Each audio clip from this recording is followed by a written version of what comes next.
মায়ের অবর্তমানে মায়ের মতো ভালোবাসা, আদর, স্নেহ কে করতে পারে বলেন তো?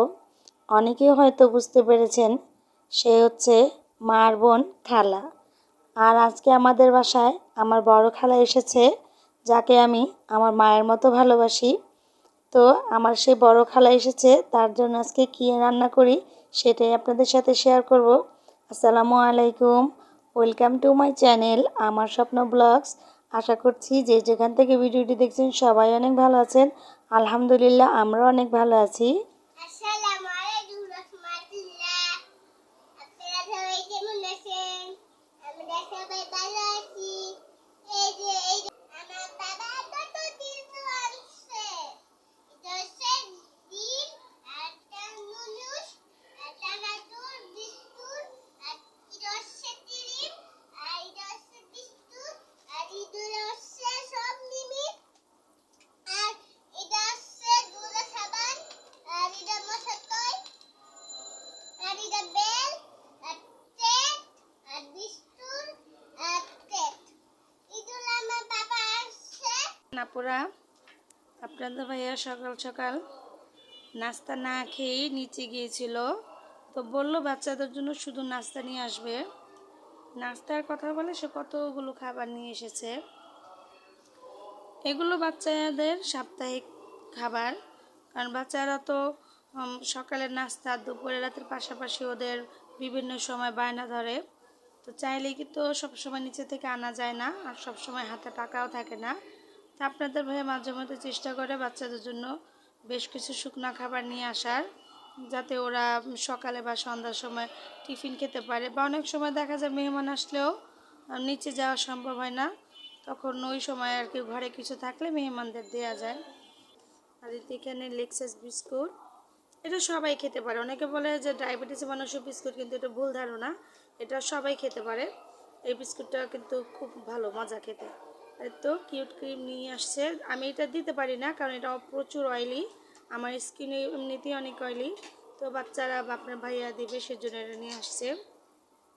মশার কয়েল, ইদানিং মশার প্রচুর উৎপাত বেড়ে গেছে। সন্ধ্যা হইলেই যেন মশার জ্বালায় আর ঘরে বসা যায় না। আর এখানে এই যে কসকো সাবান, আপনারা মানে এই যুগে এসে কে কে কসকো সাবানটা ইউজ করেন প্লিজ কমেন্টে জানিয়ে যাবেন।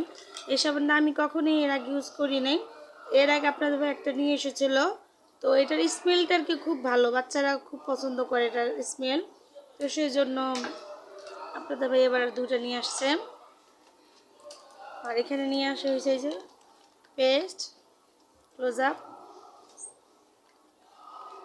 এখানে কিন্তু এই যে এই বিস্কুটটা কার কার পছন্দ, এই বিস্কুটটা কিন্তু আমার খেতে খুবই ভালো লাগে। আর এতগুলো জিনিসের মধ্যে সবচাইতে পছন্দের আর মূল আকর্ষণ হচ্ছে এই যে দেখতে পাচ্ছেন, এই যে কদবেল, এটা কিন্তু বিশাল বড়। এই দেখেন, এটা অনেক বড় একটা কদবেল। আর এটা কত বড় আর এটা ছোট, তাই না?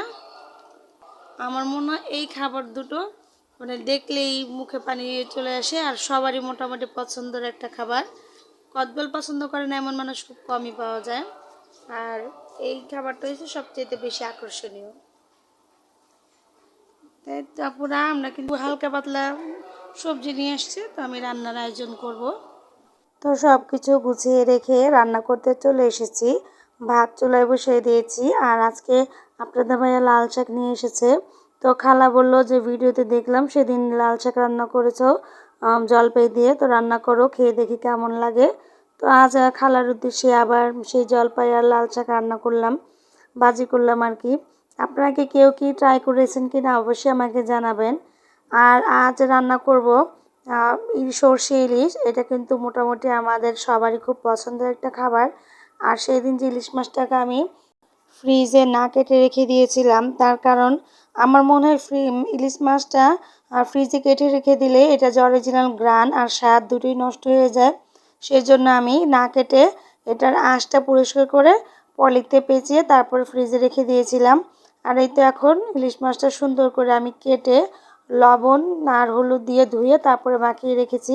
তাহলে কি মাছটার ভিতরে লবণ ঢুকবে আর খেতেও তো মাছটা ভালো লাগবে। তো মাছটা এখানে আমি সুন্দর করে রেখে দিলাম ম্যারিনেট করে। আমি এখন এটার জন্য যে সরিষা আর কাঁচামরিচ, সরষে ইলিশের জন্য যে মেন, সেটা এখন বেটে নিব। আর এখানে আমি কিন্তু সরষে ইলিশ রান্না করলে পেঁয়াজটা বেটে দিই। অনেকেই হয়তো বা অনেক রকমভাবে রান্না করে, কিন্তু আমরা এভাবেই রান্না করি। আর এখানে আমি 2 টুকরা মাছ আমার 2টা বাচ্চার জন্য ভেজে নিচ্ছি। ওরা তো সরষে ইলিশ হয়তো বা খাবে না, তো ভাবলাম যে ওদের জন্য ভেজে নেওয়া যাক, যদি না খায় বলা যায় না, ছোট মানুষ।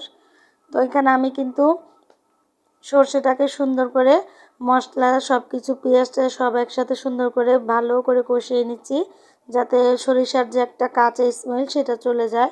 আর আমার মনে হয় ইলিশ মাছের যে মশলাটা, এটা যতক্ষণ মানে সুন্দর করে কষানো যায়, ইলিশ মাছটা খেতে তত বেশি ভালো লাগে।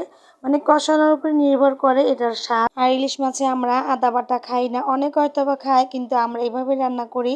আর আমি কিন্তু এটাকে গরম পানি দিয়ে সুন্দর করে কষিয়ে নিয়েছি।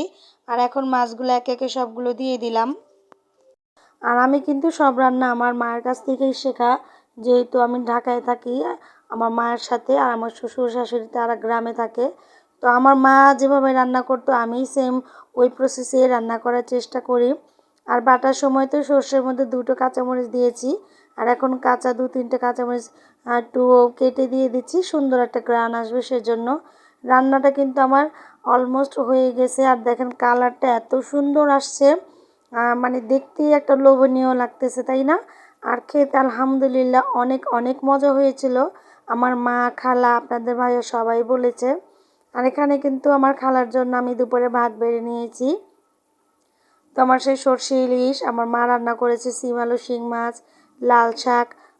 আমার মেয়েও আমার খালার সাথে খেতে বসেছে। ও বলছে আম্মু আজকে আমি বড় নানুর সাথে খাবো। তো ওকেও একটু লাল শাক আর মাছ ভাজা দিয়ে আমি এখন খাইয়ে দিব। আলহামদুলিল্লাহ আজকে আমাদের দুপুরের খাবার এই ছিল। তো আপনারা কে কী খেয়েছেন অবশ্যই আমাকে কমেন্টে জানাবেন। আর ভালো লাগলে অবশ্যই একটি লাইক দিয়ে দিবেন। তো আজ কিন্তু সন্ধ্যা নাস্তার জন্য মুড়ি ভর্তা বানাবো ভাবছি। অনেক দিন হলো খাওয়া হয়নি, তো ভাবলাম খালা যেহেতু বাড়িতে এসেছে, তো সেজন্য আমার মা কিন্তু ঘুগনিটা বাড়িতে বানিয়ে নিয়েছে, আর আলু চপটা বাইরে থেকে কিনে নিয়ে এসেছি। তো সাথে দিয়ে দিলাম একটু চানাচুর। চানাচুরটা দিলে মুড়ি ভর্তাটা খেতে ভালো লাগে। আর আমার কাছে কেন জানি মুড়ি ভর্তার আয়োজন করলে রোজার মতো একটা ফিল হয়। রোজাতে আলহামদুলিল্লাহ যত কিছু থাক না কেন, মুড়ি ভর্তা আমাদের প্রতিদিনই লাগবে, নয়তোবা। আর আমরা সবাই মুড়ি ভর্তা খেতে অনেক পছন্দ করি। অনেকে হয়তো বা খায় না, কিন্তু আমরা আলহামদুলিল্লাহ প্রতিদিন মুড়ি ভর্তা খাই। তো এই তো মুড়িগুলো সুন্দর করে সব মশলা দিয়ে মাখিয়ে নিচ্ছি। আর এখানে দিয়ে দেবো সর্ষের তেল, যেটা ছাড়া মুড়ি ভর্তা একেবারে অসম্পূর্ণ। এটা কিন্তু দেশের একদম খাঁটি সরিষা থেকে ভাঙানো তেল। আমার ছেলে বলছে আম্মু তো কিছুক্ষণ আগে মুনতাহাকে নিয়ে মুড়ি খেয়েছি, এখন আর খাবো না। তা আমি ওকে নিয়ে একটু নুডলস রান্না করি। তো ও 2 ভাই বোন মিলে একা একা সুন্দর নুডলস রান্না করে চলে এসেছে। তো বলছে আমাকে ভিডিওতে একটু দেখাও নুডলসটা। তো ওরা 2জন নুডলস খাবে আর আমরা খাবো মুড়ি ভর্তা।